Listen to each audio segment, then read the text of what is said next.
अयोध्या की जीत भारत के परिपक्व मतदाता की लोकतांत्रिक समझ की जीत है। और हम तो अध्यक्ष महोदय यही सुनते आए हैं, होए वही जो राम रची राखा, यह है उसका फैसला। अध्यक्ष महोदय, होई वही जो राम रची राखा, यह है उसका फैसला, जिसकी लाठी में नहीं होती आवाज, जो करते थे किसी को लाने का दावा, वो हैं खुद किसी के सहारे के लाचार।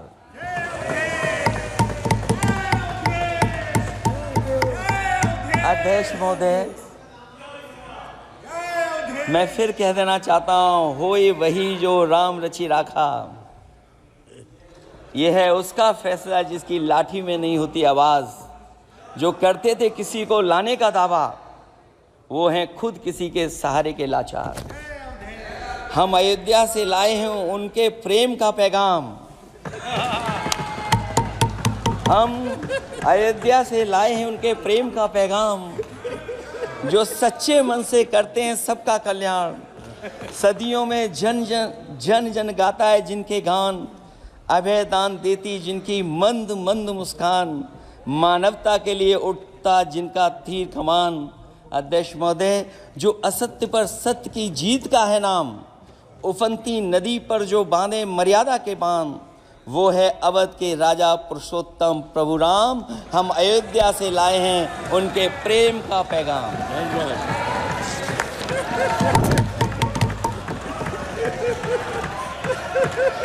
अध्यक्ष महोदय,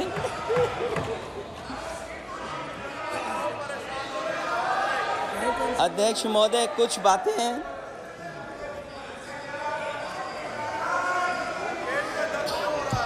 अध्यक्ष महोदय, कुछ बातें समय और काल से परे होती हैं, इसलिए आज यहाँ उत्तर प्रदेश के सदन में पढ़ा गया एक शेर याद आ गया, जो तब सही था अब और सही साबित हो रहा है। इजाजत हो अध्यक्ष जी तो मैं अर्ज करूं। हजूरे आला आज तक खामोश बैठे इसी गम में, हजूरे आला आज तक खामोश बैठे हैं इसी गम में, महफिल लूट ले गया कोई जबकि सजाई हमने। योगी जी के लिए, योगी जी के लिए।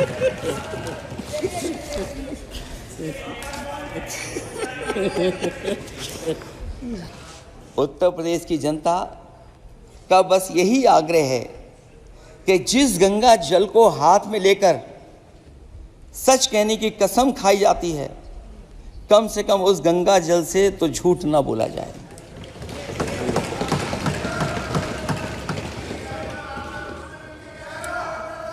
जहां विकास के नाम पर खरबों रुपए की लूट का राज खोलते भ्रष्टाचार के गड्ढे प्रदेश का नाम खराब कर रहे हैं, वहीं पहली बारिश में ही टपकती हुई छत और गिर चुकी स्टेशन की दीवार बेईमानी की निशानी बन गई है। अध्यक्ष महोदय, विकास का ढिढोरा पीटने वाले इस विनाश की जिम्मेदारी कब लेंगे? और रही सच्चे विकास की बात, तो हमने जो सड़क बनाई उस पर हवाई जहाज उतरे थे, और उत्तर प्रदेश की मुख्य नगरी में सड़कों पर नाव उतरी हैं, और अभी बारिश और हो जाएगी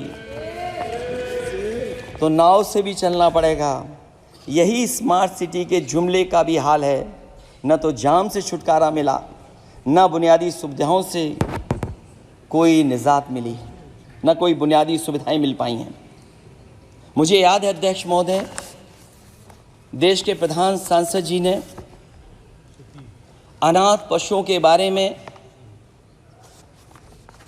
बहुत कुछ कहा था। अनाथ पशुओं की समस्या से छुटकारा दिलवाने के लिए कब वादा किया हुआ, लेकिन कई चुनाव बीत गए हैं, अभी तक गन्ने का भुगतान 2 हफ्ते का वचन जो दिया था,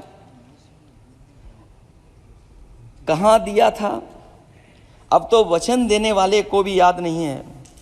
हर बात को जुमला बना देने वाले लोगों के ऊपर से जनता का भरोसा उठ गया है।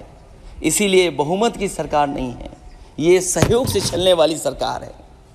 डबल इंजन के नाम पर उत्तर प्रदेश को टकराहट के सिवा कुछ हासिल नहीं हुआ है।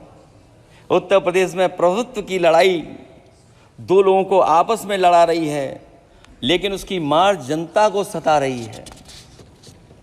पिछले 10 सालों की उपलब्धि बस इतनी रही कि एक शिक्षा परीक्षा माफिया का जन्म हुआ। अध्यक्ष महोदय, जिस समय चुनाव में थे और उत्तर प्रदेश में वो हालात देखे हैं कि नौजवान जब भी तैयारी कर करके जाता था और परीक्षा दे करके लौटता था तो उसको पता लगता था कि पेपर लीक हो गया। और उत्तर प्रदेश में केवल एक पेपर लीक नहीं हुआ है, जितनी भी परीक्षाएं हुई हैं सब पेपर लीक हुए हैं। केवल उत्तर प्रदेश ही नहीं, मैं माननीय सांसद की तरफ से सुन रहा था, कई ऐसे प्रदेश हैं जहां पर परीक्षाएं देने तो बच्चे गए लेकिन वहां भी पेपर लीक हो गया। और अभी जब 4 जून को रिजल्ट आया, उसके बाद जो बात उठी है, देश की सबसे प्रेस्टिजियस परीक्षा, उसका भी पेपर लीक हो गया। और आखिरकार ये पेपर लीक हो क्यों रहा है? सच्चाई तो ये है कि ये सरकार पेपर लीक इसलिए करा रही है कि सरकार नौकरी नहीं देना चाहती, रोजगार नहीं देना चाहती, उन नौजवानों का भविष्य नहीं बनने देना चाहती। पिछले 10 सालों की उपलब्धि बस इतनी रही है कि एक शिक्षा परीक्षा माफिया का जन्म हुआ है, जिसने तथाकथित अमृत काल में युवाओं के भविष्य की आशाओं को ही जहर दे दिया है।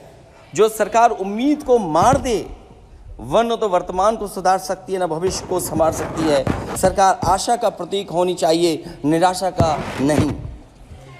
जनता चाहती कि हर समस्या के लिए बीते कल को जिम्मेदार ठहराने के बहाने को सरकार छोड़े और आने वाले कल की बात करे। अगले 1000 साल के झूठे सपने दिखाने वाले अगले महीने होने वाली परीक्षाओं के लीक न होने की गारंटी कब लेंगे? जनता अब न तो किसी बहकावे में आएगी और न किसी के बहलावे फुसलावे में आएगी। जो लोग कहते हैं कि अमृत काल की बात करने वाले जनता का जागरण काल आ गया है, आज इस सदन में नए राजनीतिक जागरण के अनेक प्रतिनिधि बैठे हैं। अब जब बात होगी तो सच्ची बात होगी और जनता को पूरी सच्चाई के साथ हम लोग अपनी जिम्मेदारी के साथ बात रखें।